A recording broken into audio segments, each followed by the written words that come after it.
It's time again for our CPU testing methodology to be updated for reviews in 2020 and 2021.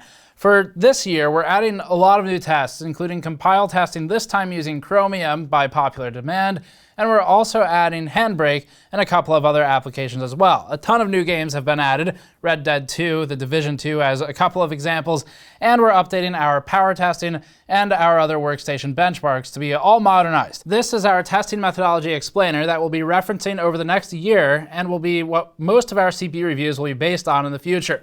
A lot of the groundwork was also to improve benchmark accuracy even further, where we've whittled down some of the CPU variants in testing for some games to less than 0.5 FPS average. Patrick has also done a significant amount of streamlining behind the scenes that make the tests easier to run and the results easier and more accurate to process. But on the public side, we also have a huge amount of new charts and data to publish. Before that, this video is brought to you by Thermal Grizzly's Conductonaut liquid metal. Conductonaut is what we've used in all of our liquid metal and delid thermal tests, capable of dropping CPU thermals significantly when replacing the stock thermal interface. Lower CPU thermals don't just allow better overclocks, but also lower noise levels because the transfer efficiency is increased.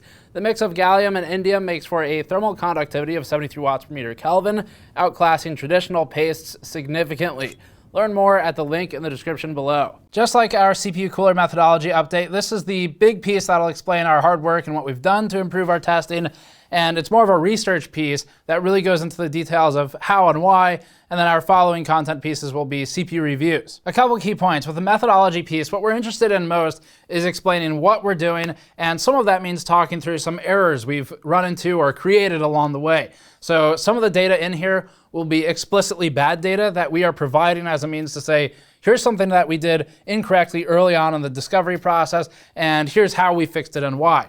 So we typically take about 2 months to really refine our CPU testing for the next year, and that 2-month window is spent mostly, it's kind of like a reality show, like Survivor, except for testing. What we do is we take a series of benchmarks that we want, and we slowly eliminate the ones that are unreliable, inaccurate, don't produce usable data, and we work through that process. So you'll see some of that in here, although a lot of it didn't make it this far. Before asking the extremely predictable question of why isn't X CPU in these charts where X is the one you're using, another reminder that this methodology piece is before we start producing all of the data. So what we do is we select a group of CPUs that we think represents, well, the high end, the low end, and then a mix of different cache or core or frequency parameters for each CPU so that we can determine whether the benchmark represents every type of CPU well. So we've got an eclectic mix, but one that is mostly representative of stuff you can buy today with a couple of older ones. And we'll get to all the other CPUs as we go. It's iterative and we add to it as we go through. NVIDIA driver version 445.75 has been used for all the tests so far, and then all tests are run with the Windows High Performance Power Plan selected. On AMD, we're using the AMD Ryzen High Performance Power Plan when available, which thus far has always been there. Separate Windows installs are used for each chipset, so we keep a clean environment for every basically platform that we're testing on. We don't mix and match platforms ever. We never take an OS from an Intel system and plug it into an AMD system, and we don't mix chipset versions either, so we keep things pretty clean. Additionally, we use 4 sticks of 8 GB memory. We're using the same memory we used for the last time, which we validated as pretty high performing. It's G.Skill Trident Z RGB 3200. Before you ask why not 3600, there are a lot of things to consider here.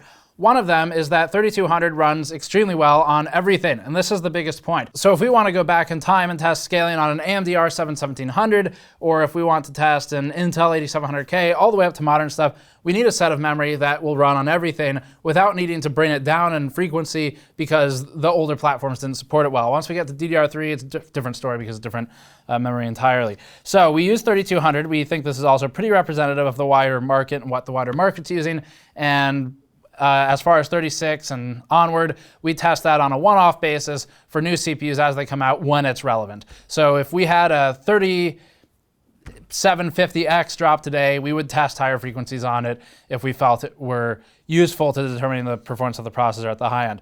So that's what we use for the memory. The timings are manually tuned. We control the primary and the secondary timings for our memory because variance in those things, which are auto-sat on a lot of boards, can drastically change the benchmarks. We started this with our previous testing methodology update. And you can read more about this in the article linked in the description below as well, but I'm going to try and keep it short. So let's get straight into the updates for the new CPU testing suite for 2020. There's a lot to talk through, and we'll keep the conclusion brief as well. NZXT, Crack, and X62 280mm CLCs at max pump and fan speed are used for all CPUs that are not considered HEDT parts. We've been using these for our CPU testing for years now, and they remain good. This is an intentional decision that has particular relevance given how thermally sensitive AMD's CPU performance has become with Ryzen 3000's Precision Boost 2, and we suspect Intel will eventually go this way, but we don't know when. CPUs that are designated HEDT use 360mm coolers instead, so that'd be Intel X99, X299, and AMD Threadripper parts. For AMD Threadripper, we make sure the cold plate is at least the size of the Threadripper CPU, so we use refurbished Enermax 360mm CLCs that we've fixed from the LickTech 2 line that aren't clogged up with gunk. And then for Intel, we use the CLC 360 from EVGA, and we draw the line at the platform used. So the 3950X, although it kind of behaves like HEDT, we consider that desktop because it's in a desktop platform. We have to draw the line somewhere and be consistent with it, and so that's how we decided to do it. Let's start this by going over our new tests, including 2 new production or workstation tests and several new game tests. We've also modified or resurrected several tests from our previous bench suite, which will be discussed toward the end of this content. Starting with the one that was of highest request from our user base, Chromium build. We've abandoned the difficult-to-wrangle GCC benchmark that we previously experimented with, and we've moved on to building Google Chromium on Windows using Google's thorough and user-friendly instructions. Unfortunately, this means that we're leaving behind the interesting cache-dependent results from the GCC benchmark, but it's worth it. We've discussed the shortcomings of our previous GCC compile in a video featuring Wendell from Level 1 Techs, who helped us break down why the test was basically the same as sorting the CPUs by cache. You really didn't need to do that test to know which would perform the best in it. Seriously, you could type in each cell the name of the CPU, and then in the next column the cache, and then you could sort, and it would be basically the same thing. So it's not necessarily realistic for user environments, and we dropped it a while ago now. Our newer process uses MSVC tools, but performs the compilation using Clean CL. The build system is Ninja, which has the added benefit of being able to generate a detailed report afterwards. We selected the project because it's easy to configure, easy to reproduce, it's explicitly compatible with Windows, and it's a large project that someone might actually want to build themselves at home.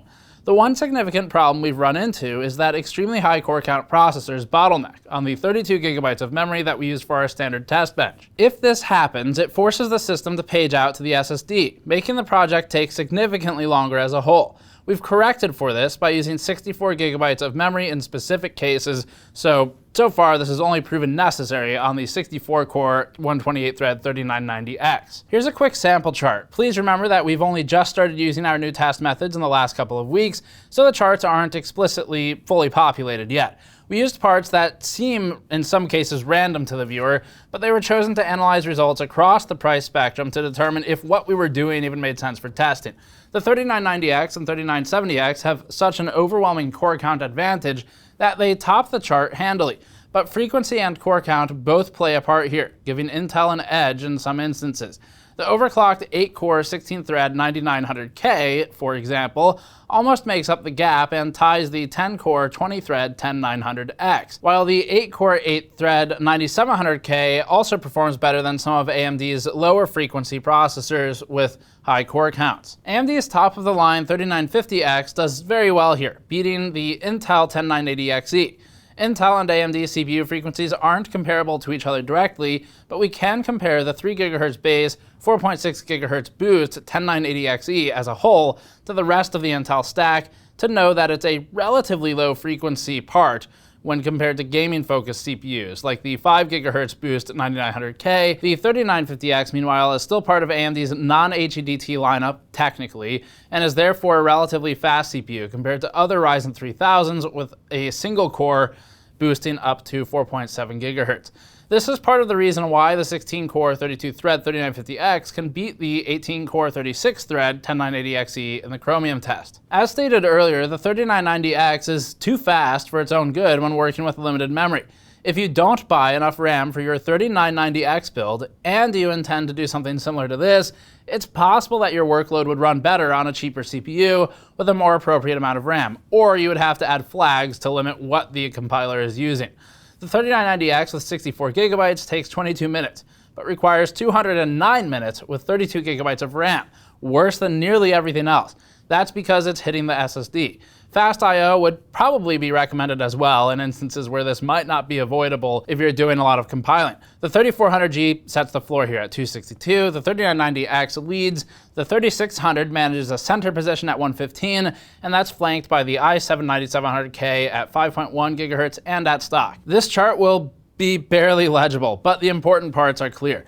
We did one pass of the Chromium build with hardware info running in the background to reveal that the CPU maintains high usage throughout the test, but rarely hits 100% usage on all cores. This allows the limited core boosting behavior to come into effect, with single cores occasionally hitting the maximum 4.7 gigahertz boost clock. We've intentionally zoomed in this chart's scale, despite not normally liking doing that, but that's just to help make the data a little bit more discernible. The important takeaway is that boost gets leveraged here. Contrast this with the Blender workload, which maintains a constant 100% load on all cores and keeps all core clocks under 4 gigahertz, and we have a pretty different picture for how it performs. This is all expected behavior, and it's how AMD Ryzen Precision Boost 2 works, not to be confused with Precision Boost Overdrive, and we have a video on that entire topic. We've been over this countless times before, but it's worth reiterating these points. We've also added Handbrake to our benchmarks to accompany compile testing. When the day comes that we need more room on our massive storage server that Wendell helped us build, we plan to run our old Handbrake video compression script as well as transcoding older videos from H.264 to H.265, which inspired us to add this test to our suite. For that, we'll be using the AMD VCE hardware encoder on our 5700 for transcoding in our server, but for CPU reviews and benchmarking, we're sticking with the CPU-only H.265 encoder. The input is a real video that was uploaded to our channel and has already been stored at 1080p. It's a known feature of the encoder that it has limited scaling with thread counts higher than 16. So although the Threadripper chips top the chart again here, they're not much faster than parts with significantly lower core counts, like the 3900X and 10980XE. The 9900K is at the sweet spot for thread count and frequency with this unmodified run of Handbrake, so with a completion time of 15.6 minutes, it's closer than might be expected to Intel HEDT parts like the 10900X at 14.7 minutes and the 10980XE at 12.4 minutes.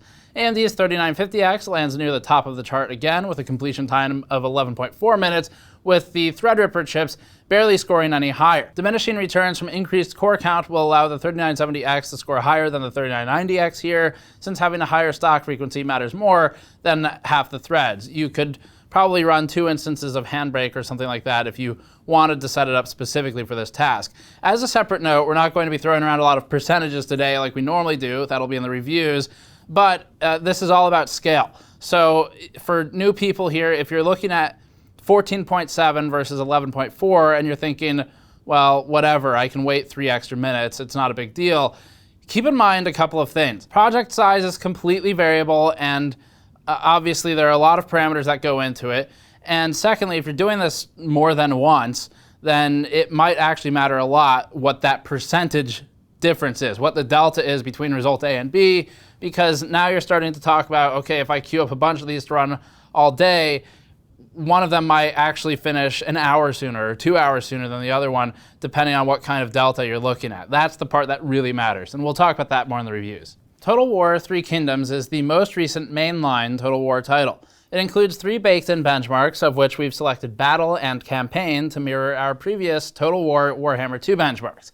As before, Battle covers 2 armies fighting on the RTS map from several camera angles, and Campaign uses sweeping camera movements across the Grand Campaign strategy map to measure performance there instead. We're testing at both 1080p and 1440p for the Battle benchmark, but only 1080p for the Campaign. First up is the Battle chart, where we see the overclocked 9900K topping the chart, as it so often does in games.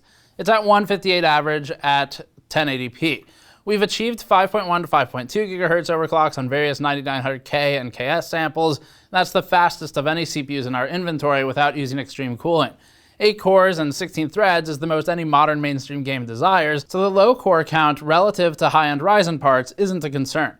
A 64-core, 128-thread part like the 3990X would have had a problem in our Total War benchmark previously, but updates to the engine with a new game allow the Threadripper chips to pass with frame rates that aren't actually terrible, but they're not the best.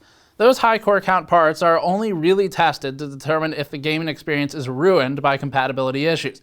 We know that no one should be buying these for gaming-only machines, but you might play games on that machine, and it's important to know if it's going to suck. The 3950X also had no issues, but at 140 FPS average, it's essentially tied with the 3700X and even the overclocked 6-core 12-thread 3600. Frame times are overall improved versus previous Total War games we've tested. If you look at the 1% and 0.1% numbers, the consistency is up overall, with the scaling relatively uniform across the average FPS for all the CPUs.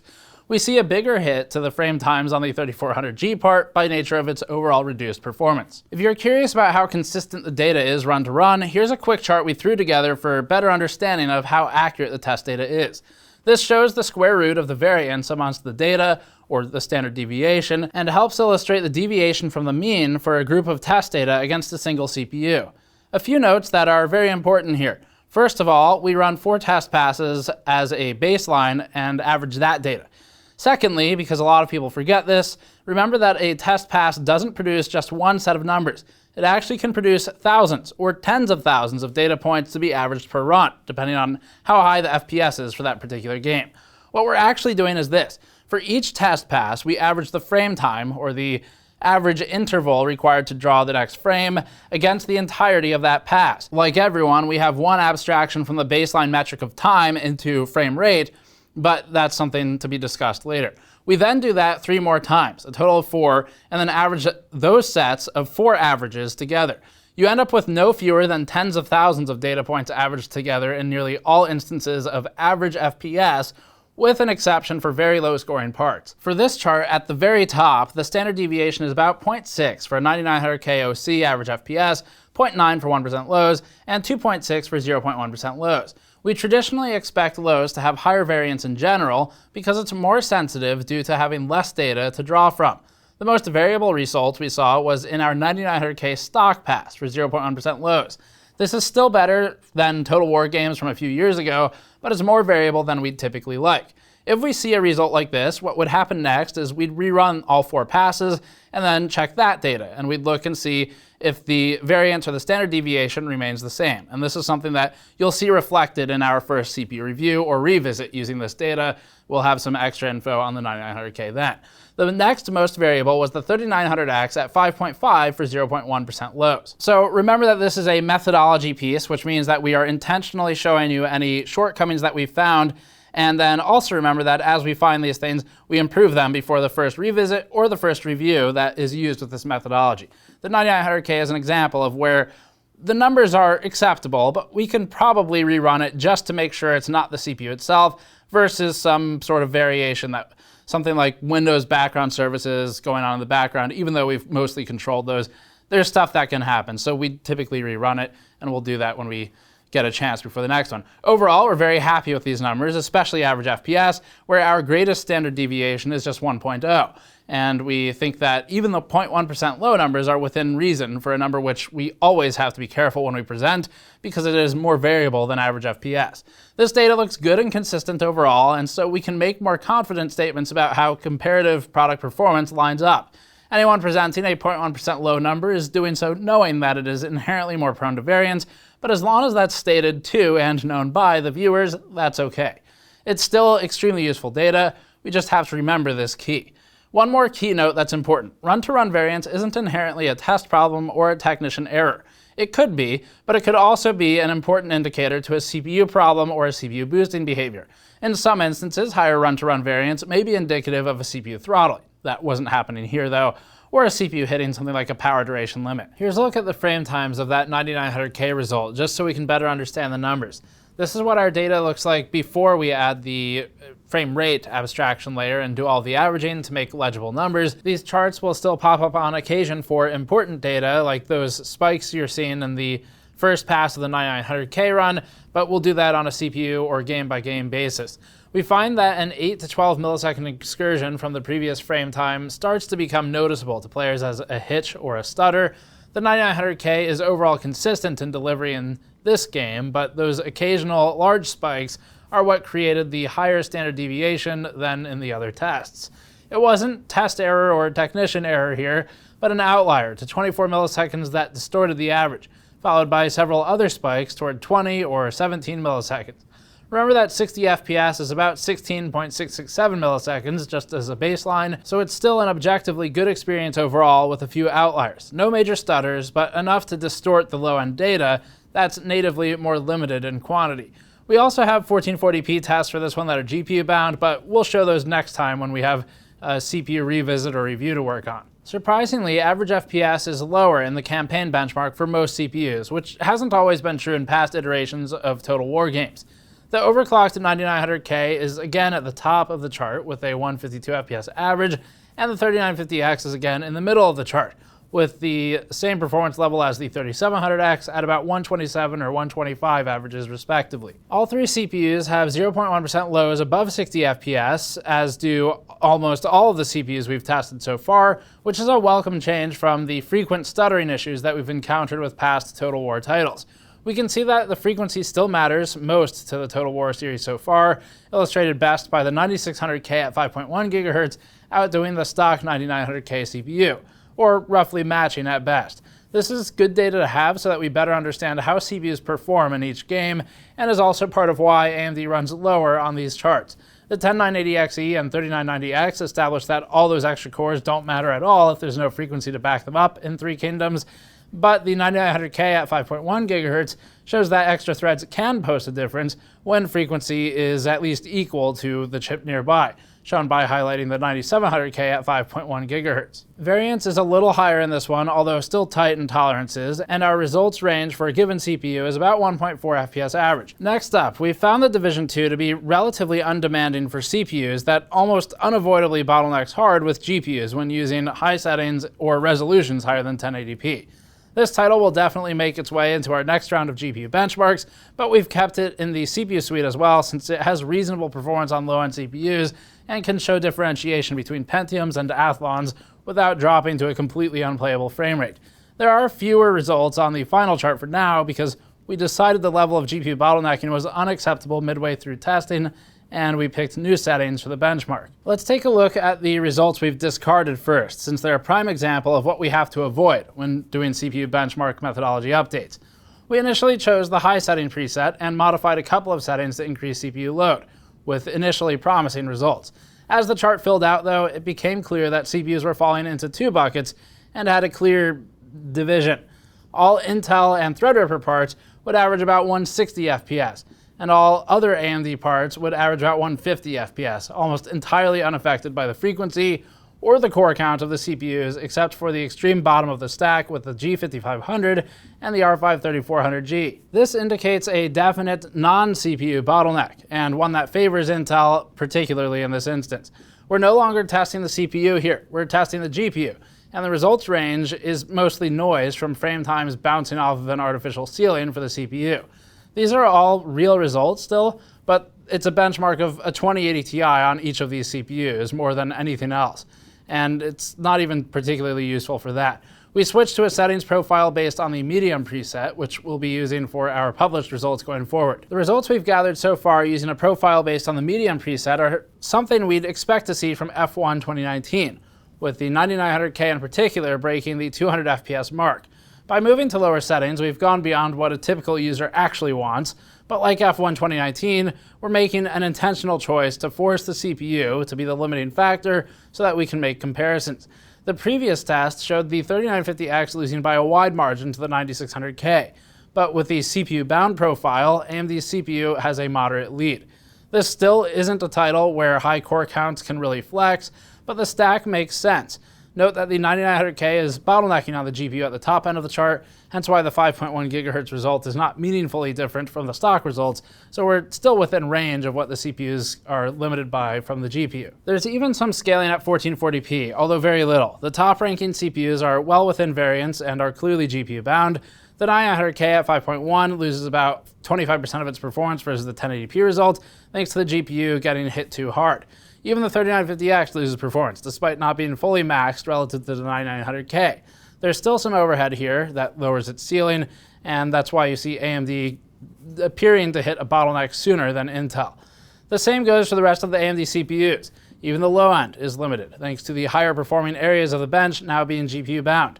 Our experience with the Division 2 so far has made it a prime candidate for our GPU benches going forward, and it's still useful for CPU benches for at least 1080p. We need a game with a known CPU hierarchical scaling that bypasses a GPU bottleneck while maintaining high settings. This would represent both a good benchmark scenario and real-world play. We've replaced F1 2018 with F1 2019 to accomplish this. We're using the DX12 version of the game, but this is basically the same benchmark as it was in 2018, right down to the track and the weather used. As before, this is an undemanding game that can easily run at 200 plus FPS, but the results are still CPU bound, in most cases, and are therefore useful for comparing relative performance. The 5.1 GHz 9900K leads the pack again at 280 FPS average, finally establishing more of a known good CPU-only scaling, or CPU-mostly scaling. The first AMD chips appear around the 240 FPS mark, allowing the 9900K stock CPU a lead at 268 FPS average, or about 12.1% versus the highest stock AMD CPU, the 3700X. The 3900X and 3950X are practically tied at both their stock frequencies and when overclocked to 4.3 GHz. This game will be a good indicator for full-on CPU performance in gaming, as will be Civilization and some of our other older titles.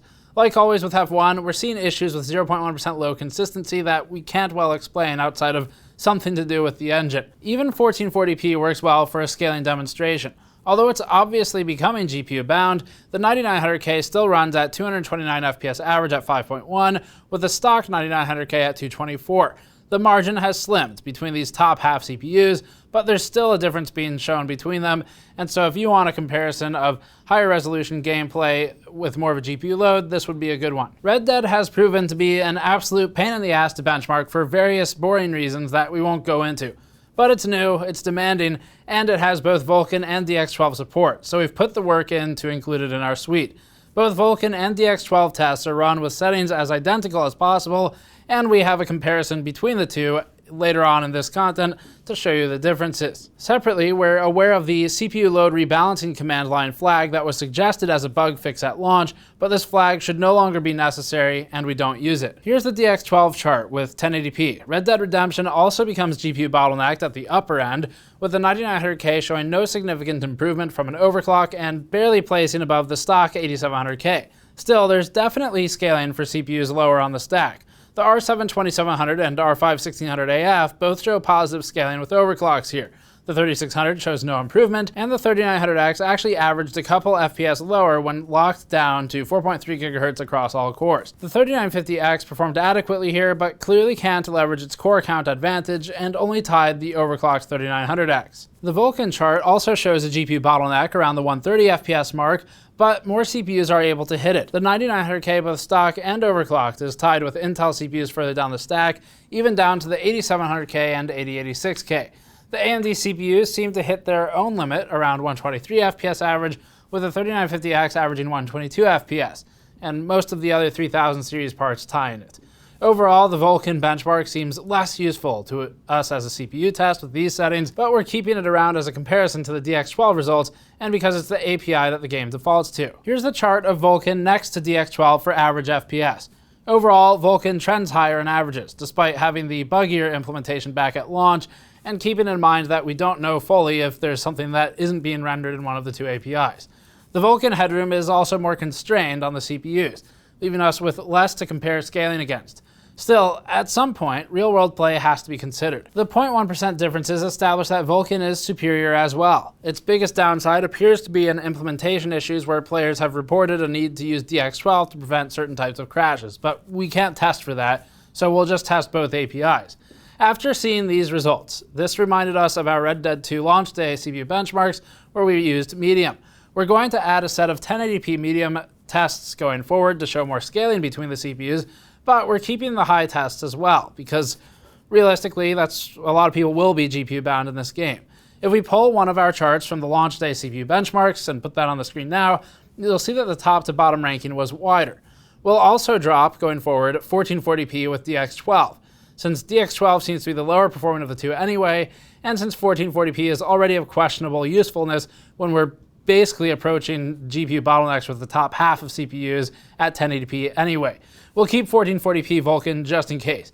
The end result will be Red Dead tested at 1080, 1440 DX12 Vulkan, and at both medium and high settings, but with a mix of the resolutions between the two. And that should cover our bases, and we'll see which of those survive the next round. Moving on, we can next talk about some of our validation and data verification tests to help ensure good data is being produced. We've made it part of our standard procedure to record 2 hardware info logs. The first is taken while running a full Cinebench R20 single-threaded pass, and the second is taken while rendering a special version of the GN logo scene in Blender 2.81 for 20 minutes. These give us a log of single-core and multi-core boost behavior and thermals, as well as a hard record that everything was running at the correct frequency during testing. We discard the results of the Cinebench run and the Blender render. None of the benchmarks we publish are run with logging software in the background ever, and logging software is only used for these discarded tests for verification. In the same vein, we export a CPU-Z log file before every round of tests to have a record of the state of all hardware that can be referred to if a result seems questionable. This aids in our janitorial work later on and helps automate some of our simpler processes that are required for useful data analytics. This is all about making sure the data we produce is good. The log on the screen is a capture of our i7-7700K CPU-Z validation report, just to provide an example, and it shows all the CPU specs and some other helpful data. There's memory settings in there as well, although this is a lower end CPU than we typically test. This is for internal validation and won't be published since it's mostly the same as looking at a spec sheet on the vendor website. Another validation tool we use strictly internally is Cinebench R15, which is a benchmark that we haven't published for some time now. We've continued to use it as a quick internal test for consistency with older results.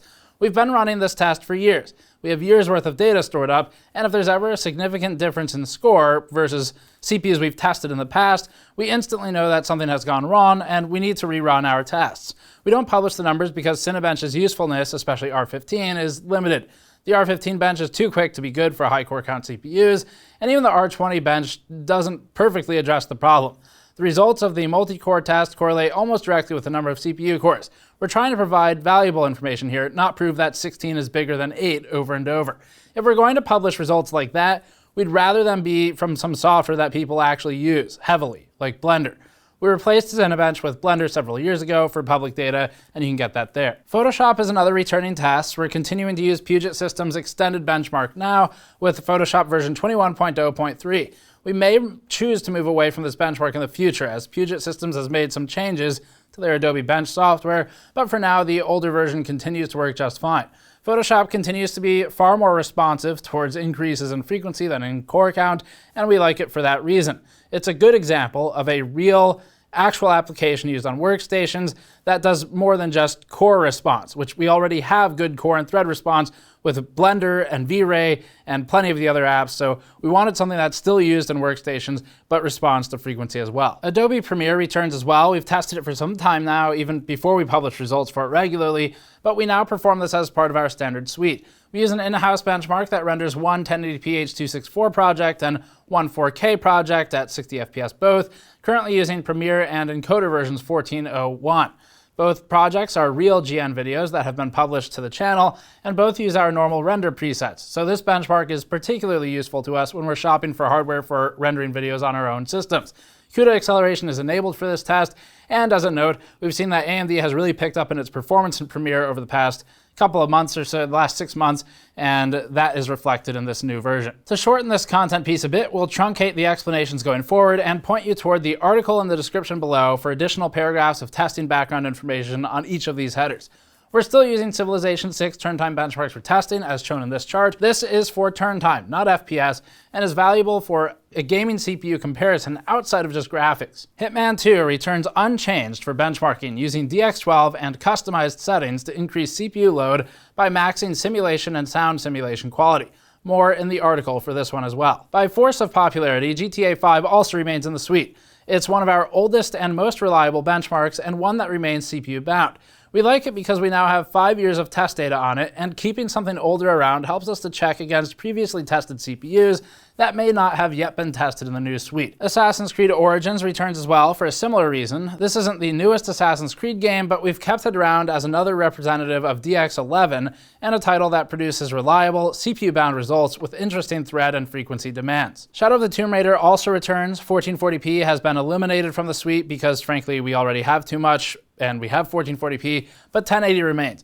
Shadow of the Tomb Raider 1080 remains mostly unchanged, but we're sticking to build version 294 for this round of tests, and for the FPS numbers for these games, you'll see them in the next roundup or review. We've tested 7-zip in the past and it returns, but we've now updated to version 1900. The baked-in benchmark is run 3 times and the results are averaged. We test both compression and decompression, and Threadripper still bumps into a bandwidth limit toward the top end. Chaos Group V-Ray stays as well, but we're now using V-Ray version 4.10.07, which has switched to scoring based on K samples rather than time to render, similar to how Cinebench scores in CB marks rather than seconds. Chaos Group has gained a lot of popularity in the professional community over the years, and so we're keeping it as another render example. Blender also returns. We're using the same render scenes as always for Blender testing, namely the GN Monkey head scene, which we built specifically for CPU reviews, and a frame from the GN logo from our video intro, both created by Andrew at Gamers Nexus.